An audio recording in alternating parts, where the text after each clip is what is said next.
بسم اللہ الرحمن الرحیم۔ ایک سوال یہ ہے کہ کچھ لوگ سال ہجری ختم ہونے کے ساتھ واٹس ایپ کے ذریعے یا دوسروں کو آپس میں میسیج کرتے ہیں کہ بھائی سال ختم ہو رہا ہے تو سال کے آخر میں توبہ کرنا، استغفار کرنا، لوگوں سے معافی مانگنا، اور اسی طرح سے نیا سال شروع ہوتا ہے تو مبارکباد دینا۔ یہ آج کل سوشل میڈیا پہ بہت سارے اس طرح کے پروگرام آتے ہیں اور لوگ مبارکباد دیتے ہیں، جیسے بھئی 1442 شروع ہوا ہے تو مبارک ہو، اور اس طرح کی جو باتیں کہتے ہیں۔ اس سلسلے میں شیخ صالح الفوزان سے پوچھا گیا تو شیخ صالح الفوزان نے جواب دیا کہ یہ سارے کے سارے کام بدعتی کام ہیں، بدعت ہے، یہ کرنا نہیں چاہیے مسلمانوں کو، اس لیے کہ سال کا کوئی نیا سال کی ابتدا نہیں ہے۔ یہ غلط بات ہے کہ سال کی ابتدا، نئے سال کی ابتدا ہو رہی ہے۔ یہ ایک مصلحت کے تحت حضرت عمر رضی اللہ تعالیٰ عنہ کے زمانے میں، جب تاریخ اسلام کی تاریخ الگ سے نہیں تھی اور جو تاریخ عیسوی تاریخ ہے وہ موجود تھی، لیکن اسلامی تاریخ کے حساب سے کہ کون سے مہینے میں، کیونکہ مہینے اسلام کے مہینے تو موجود تھے، لیکن اسلام کی تاریخ باقاعدہ ایک کیلنڈر کی شکل میں جو بنایا، ترتیب دیا، وہ حضرت عمر رضی اللہ تعالیٰ عنہ نے ترتیب دیا، اور یہ کہا کہ اسلام کی تاریخ، کیونکہ شروع کرنے کے بعد صحابہ کرام نے کہا کہ نبی علیہ الصلوۃ والسلام کی ہجرت سے یہ شروع کرتے ہیں، چنانچہ محرم کا مہینہ انہوں نے اپنی تاریخ کے لیے پہلا مہینہ منتخب کیا، اور اس کے بعد پھر وہ مہینوں کی جو ترتیب پہلے سے تھی وہ ترتیب باقی ہے۔ البتہ یہ کہ اس مبارک تاریخ کی جو ابتدا حضرت عمر نے کیا تھا، ایک مصلحت کے تحت ایک اصطلاحی ہے، اور یہ کوئی آسمانی حکم یا شریعت کا حکم نہیں ہے اللہ کے نبی صلی اللہ علیہ وسلم سے، نہ اللہ تبارک و تعالیٰ سے، بلکہ ایک ضرورت کے تحت انہوں نے بنایا۔ تو نیا سال کوئی نہیں ہے، سال کوئی نیا نہیں ہے، بلکہ دن انسان پیدا ہونے کے بعد سے اس کی عمر گھٹتی رہتی ہے۔ ایک دن گزرا، ایک ہفتہ گزرا، ایک مہینہ گزرا، ایک سال گزرا، اور سالوں گزرتے جاتے ہیں، انسان موت سے قریب ہوتا جاتا ہے۔ تو اس میں نہ کوئی توبہ اور استغفار کرنے کے لیے کوئی، یہ جیسے تاریخ کے آخر میں، سال کے آخر میں کہنا غلط ہے، یا یہ کہ نیا سال شروع ہو رہا تو اس کی مبارکباد دینا یہ بھی غلط ہے، اور اسی طرح سے توبہ استغفار کے لیے دوسروں کو میسیج کرنا اور اس پر لوگوں کو یہ کہنا کہ بھئی مجھے معاف کر دیں، آپ معافی مانگ لیں، معافی شافی کا جو بات چیت کرتے ہیں، یہ ساری کی ساری باتیں غلط ہے اسلام میں۔ اسلام میں اسلاف سے صحابہ کرام سے اس طرح کی کوئی چیز ثابت نہیں ہے۔ انسان کی عمر کے گھٹنے پر مبارکباد نہیں دی جاتی ہے، بلکہ افسوس کی بات ہے، اور بتائیے دعا کرنا چاہیے کہ بھئی اللہ تعالیٰ ایک سال ہمارا زندگی کا گزر گیا، آئندہ سال آنے والا ہمارے لیے خیر اور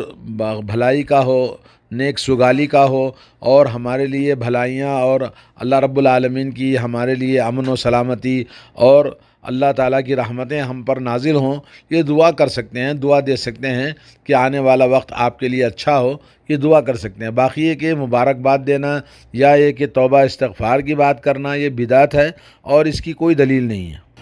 شیخ محمد بن صالح العثیمین سے بھی یہ سوال پوچھا گیا تو انہوں نے کہا کہ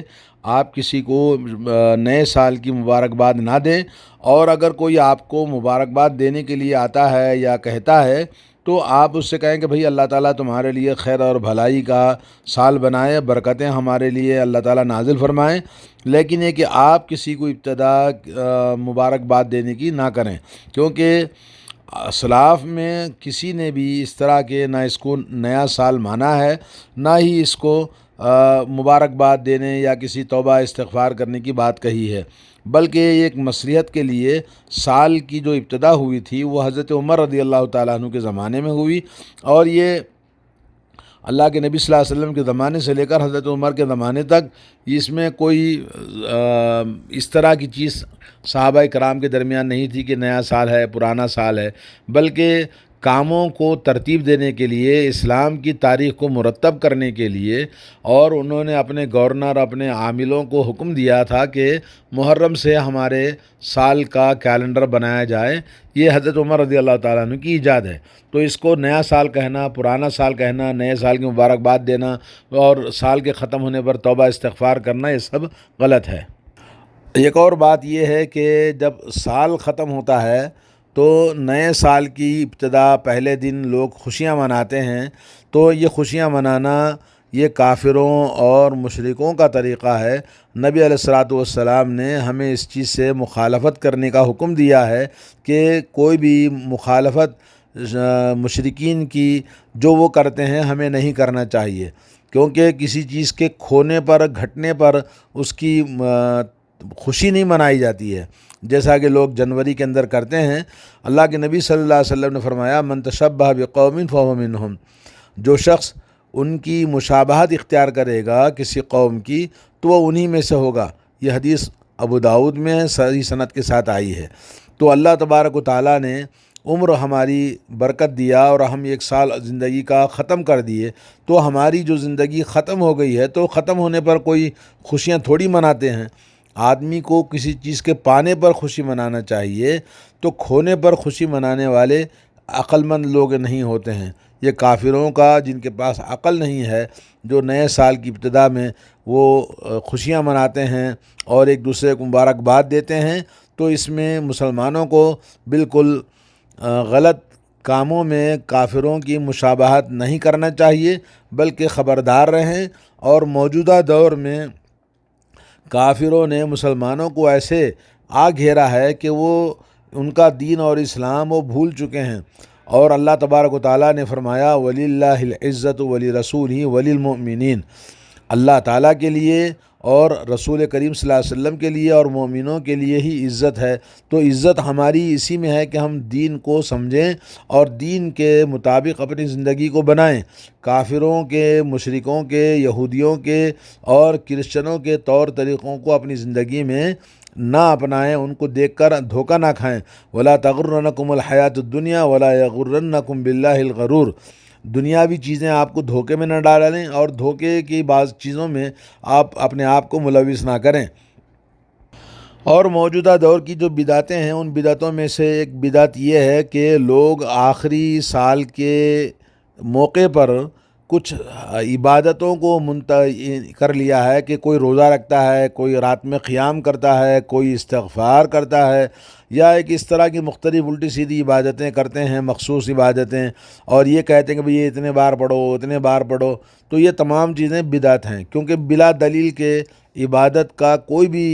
کام کرنا رسول اللہ صلی اللہ علیہ وسلم کے حکم کے بغیر، اللہ تعالیٰ کے حکم کے بغیر، یہ بدعت کہلاتا ہے۔ جس نے بھی کیا وہ بدعتی ہے، اور بدعت اللہ رب العالمین کے ہاں گمراہی ہے، اور گمراہی انسان کو جہنم میں لے جاتی ہے۔ تو آدمی کو چاہیے کہ اپنے غلط کاموں سے اللہ تعالیٰ کو راضی نہیں کر سکتے، بلکہ اللہ رب العالمین کے بارگاہ میں جو سنت کے مطابق عمل ہوگا وہی اللہ تعالیٰ کے پاس قبول ہوتا ہے۔ اور بدعتوں سے آدمی کو بالکل ہوشیار ہونا چاہیے۔ محرم میں ویسے بھی بہت ساری بدعتیں لوگوں نے ایجاد کر رکھی ہیں، اس سے خبردار رہیں۔ اللہ کے نبی صلی اللہ علیہ وسلم کی صحیح بخاری صحیح مسلم میں حدیث ہے من احدث فی امرنا ھذا ما لیس منہ فہو رد۔ حضرت عائشہ رضی اللہ تعالیٰ عنہ فرماتی ہیں کہ اسلام میں کسی نے ایسا کام ایجاد کیا جس کا ثبوت، جس کی دلیل ہمارے دین میں نہیں ہے، تو وہ کام رد کر دیا جائے گا، غیر مقبول ہے، وہ اللہ تعالیٰ اور اللہ کے نبی اور مسلمانوں کے نزدیک اس شریعت میں وہ مردود کام ہے۔ تو اس طرح سے ایک اور حدیث میں اللہ کے نبی نے فرمایا صلی اللہ علیہ وسلم من عمل عملا لیس علیہ امرنا فہو رد، اگر کسی نے ایسا عمل کیا جس عمل کا دلیل، جس کا ثبوت اور جس کا